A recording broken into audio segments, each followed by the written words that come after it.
Be not dismayed by the wind or the sounds of nature that you hear. Uh, I have no clue what I'm going to end up doing with this recording, but I felt the need to just pick up a phone and start recording. Whether it's publicized, whether it materializes and becomes anything, I don't really know. Albeit I say that before recording anything, I really do mean it. The moment between feeling and doing are two very, very, very thin lines, sometimes thicker. And my inability to put my work or just my words forth into the world because I fear them materializing in the wrong direction, or just fears, constant fear, living in fear of my own voice, overwhelms my fear of actually creating sometimes. And the irony of that is I'm literally sitting in the helm of creation itself right now.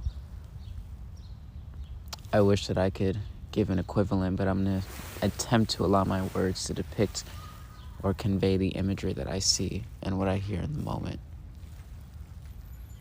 Right now, I'm reflecting upon a lot, sitting, observing the basketball court where I discovered my first love, which was basketball, and to some measures will never stop being basketball. Very complicated relationship. Maybe the fundamental foundation of what love was for me. Maybe that's why my love is so skewed. I don't know. Anybody who has a genuine awareness or any general awareness of my relationship with basketball knows that it's a little unrequited at the moment, but the love that I have for basketball, despite skewed, is a love that I wouldn't trade for anything. Looking at the court, sitting in the very space that my dad used to sit as he observed me dribble a ball and do drills that he used to guide me through. It's peaceful. While looking through the beauties of what winter's done to trees. Trees are naked, desolate, empty. Not a single leaf in sight. Just a haven for a new creation. It's kind of nice. As I feel the warmth of the sun as I bask in the warmth of the sun that strikes the left upper side of my eye, I just look and marvel at the creation that we have in nature. Because since I dropped out of school, nature's really been the only teacher that I've referred to. Listening to the sounds of acorns cracking, squirrels eating. All of those are sounds that I can't really describe very well. What I can say is, as snow covers the very court that harbored my very first love, the steps of love, the dribbling, the shooting, I see footprints. It makes me wonder just how much more love was consecrated on this very court. The beauty of getting to rediscover this love, not just for basketball, but on this court that I never thought I'd be able to explore and look at from the outlook that I have now, is weird. It's really weird. I've always had a resentful or somewhat of an animosity towards basketball because I felt like I had to ask myself a question. Picture one of those funny ads where it's like a split screen and it's like the younger self of a person asking their more mature self a question. And I was just talking to myself and trying to figure out when basketball lost its love for me, when it sparked for me, when it started turning on me. And I asked myself, maybe it wasn't ultimately basketball that lost its love for me, but me that lost its love for it. But what makes it even more cruel, to some extent, is the fact that I never really lost my love for it. It meets me when I wake up,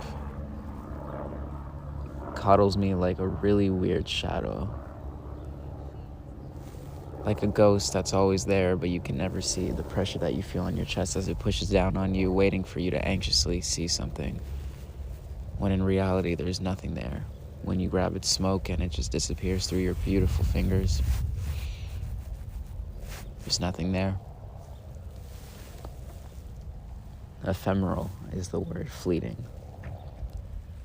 But there's nothing fleeting about the love that it left and the mark that it left. I'd say it's indelible. Besides from me rambling about my skewed love for basketball, since this is much of a journal entry, I'd like to say that right now I want to thank Jamal Berger, who I'm grateful for, and Imani, because they've both contributed to giving me this book that I have in my hand right now called Japan, which is Jamal chronicling his framing and reframing of the universe that he was in while he was in Japan. And he does an amazing job at illustrating what frame he was in mentally, emotionally, spiritually through the images that he captures. It's a book with very little words, but the pictures kind of speak for itself. You're going to hear the sound of life around me. You're going to hear people speaking, laughter, dogs walking, and that's okay because that's kind of what I like being around.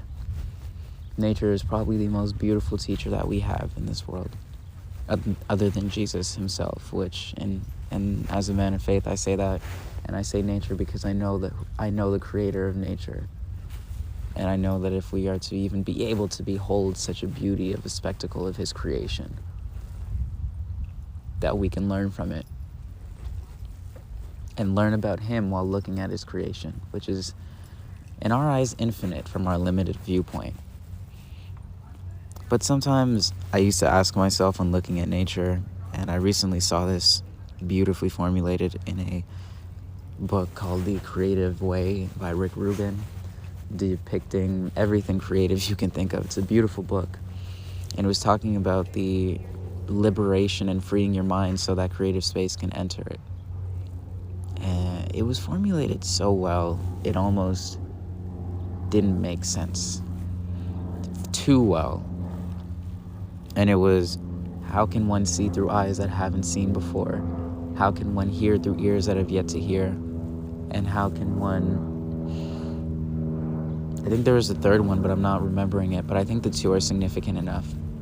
And I used to ask myself how I can look at nature through a lens that allows me to see it in a beauty and a splendor that I've yet to examine it through.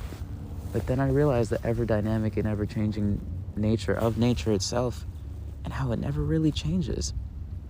And how it constantly changes. And how us with it, we evolve. Nature evolves and so do we. No book is the same 2 days in a row. No routine is the same 2 days in a row. No waking up is the same 2 days in a row. No mesh on a basketball hoop is the same 2 days in a row. Albeit from our naked eye, things do look very similar. There's subtle intricacies that change each and every single time. No nature is the same 2 days in a row, and that's where it finds its beauty. The beauty about nature is every time you look at it, you can look at it through a clear eye, through a clear mind, through an eye that's never seen before. Because if you really cultivate your awareness and look attentively, you can look into nature and behold wonders that have yet to be beheld by your own eye. Even if it may be something as small as a crevice or a crack, something as small as the sky and the dimensions of it. Maybe not just the dimensions, because dimensions is a hard word for me because I can't really fully define dimensions. So I'm kind of just going to leave that there. In the theme of ever-changing, though, about the book, which I was discussing before I went on this small tangential, nothing gentle about that tangent, is the fact that Jamal being able to frame his work through images, through captures, always shocked me. And the only reason I'm able to go about this is because you'll never hear this. That man is very, very, very busy. He's doing his little international tour. He's not going to hear this ever. So hopefully this doesn't backfire on me. But when we look into the past of what we were, oftentimes why I recommend people keep journals or keep actual material relics, checkpoints of who they were at one point. It gives us a time to start fresh every day. To those who are struggling with anything and struggling with things that they may not understand, it gives them a chance to see that they've actually come further than they've ever come before. As someone once put it to me, when we find ourselves becoming ungrateful for what we have in our life right now, being angry at the reality in the future for not giving us what we want it to give right now, we must look around and understand that we are living in it. We are living in a prayer that we've prayed at least once. At least one time we've prayed and it has been answered, and we are living in it right now.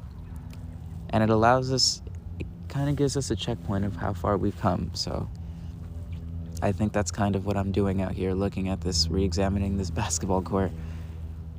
Not the first basketball court where I found my love for basketball, but the one that developed it, cultivated it, molded it, and refined it to what it is now.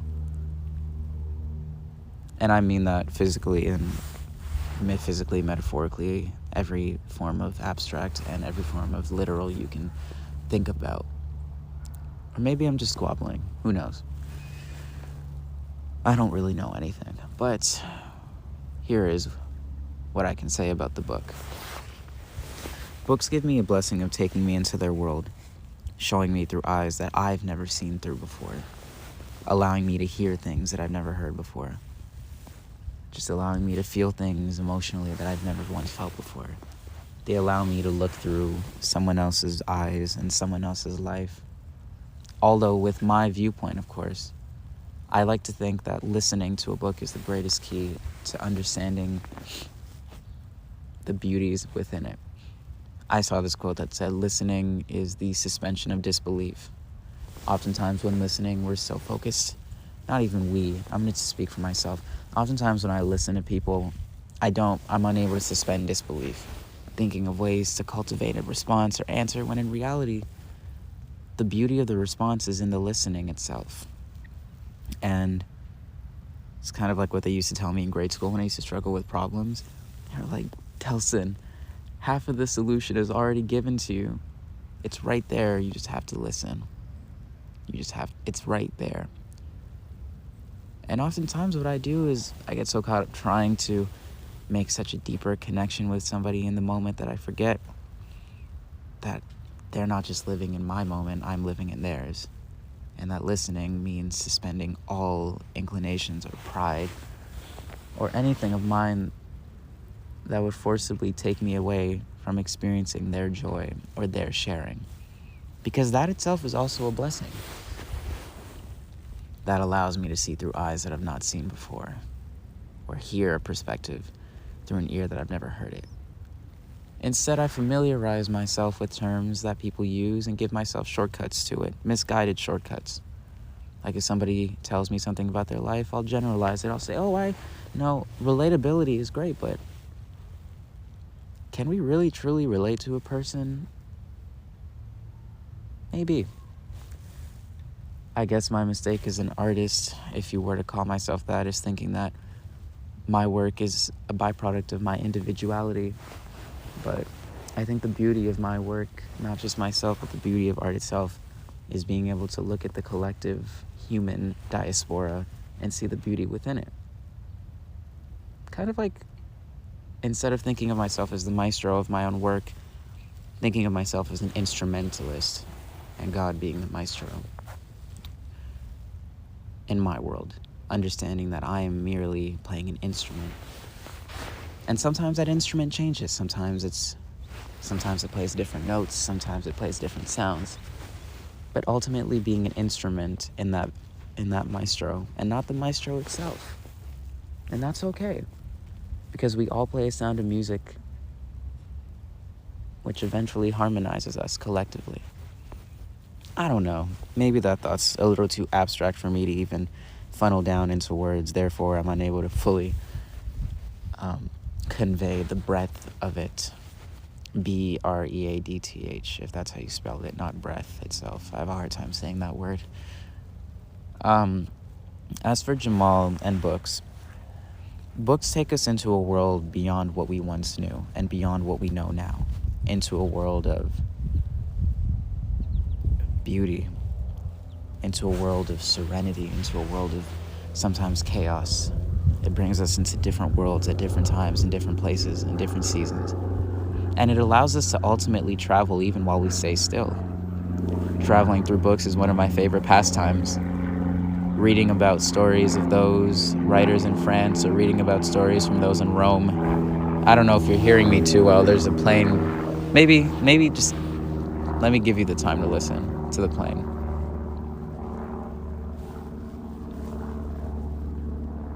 And there's life traveling by air. But yeah, as I was on, the beauty of traveling through books is being able to I'd always wanted to teleport as a power, teleportation.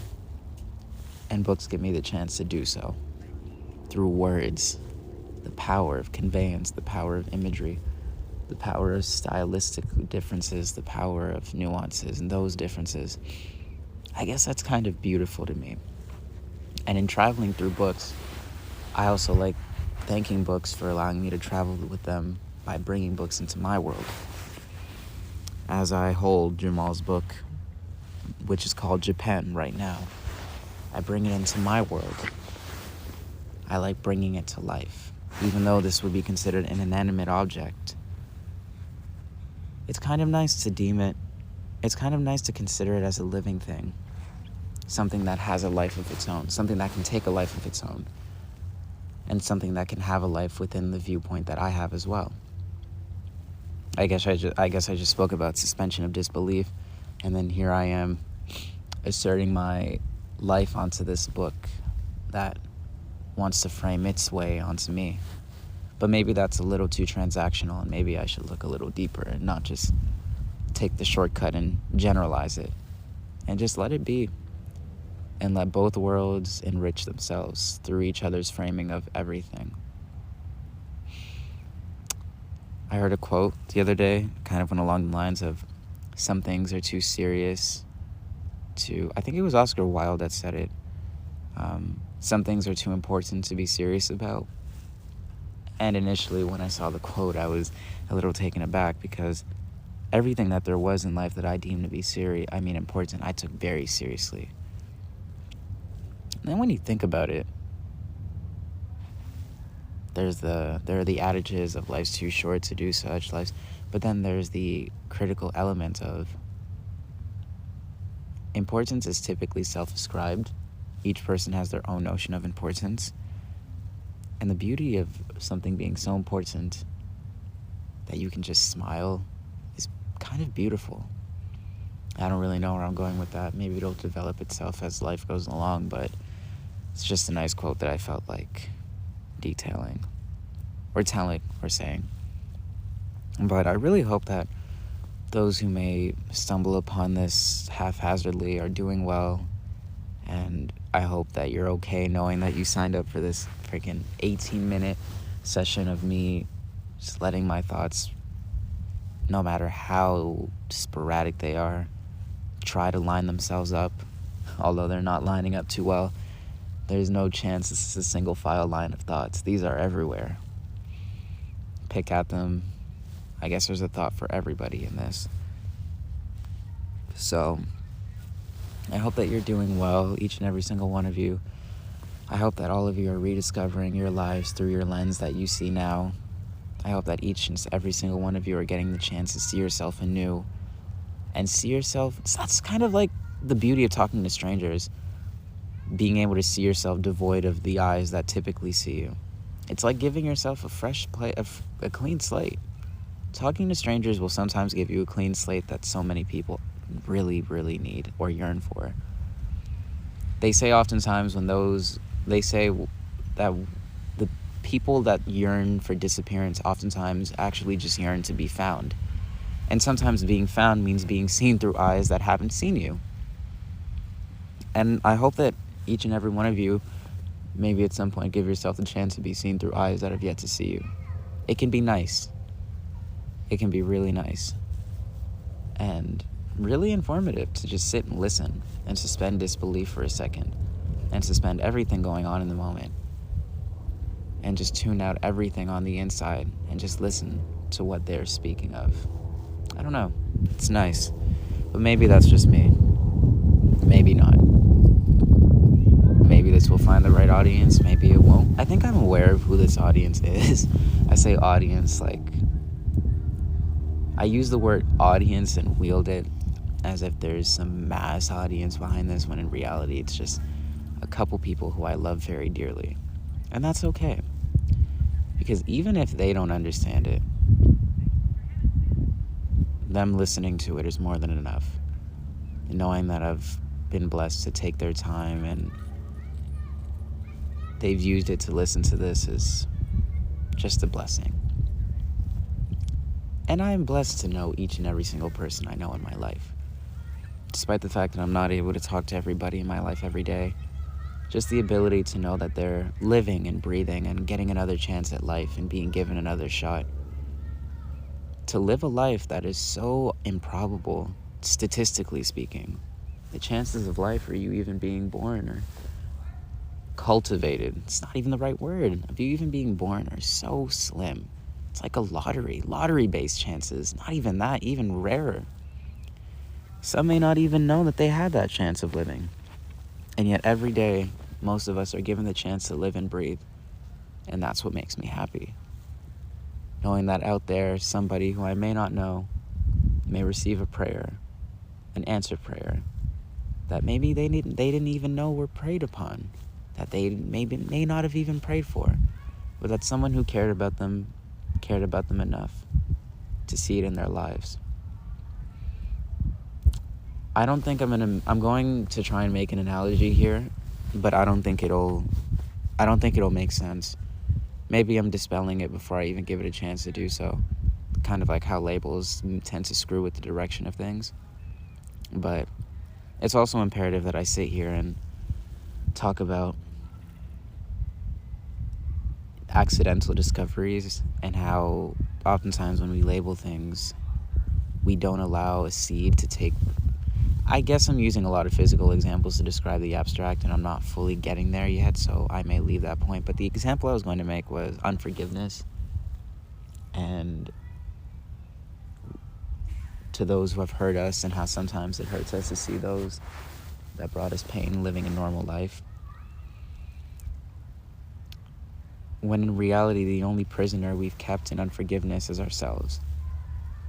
Being bound by unforgiveness very rarely hurts the one that we haven't forgiven, which is us. It hurts the one... I don't think I formulated that point properly. Being bound by unforgiveness is ultimately not hurting the person that we want it to be directed towards, but it's hurting the person that it is really directed towards, and that is self. That is yourself.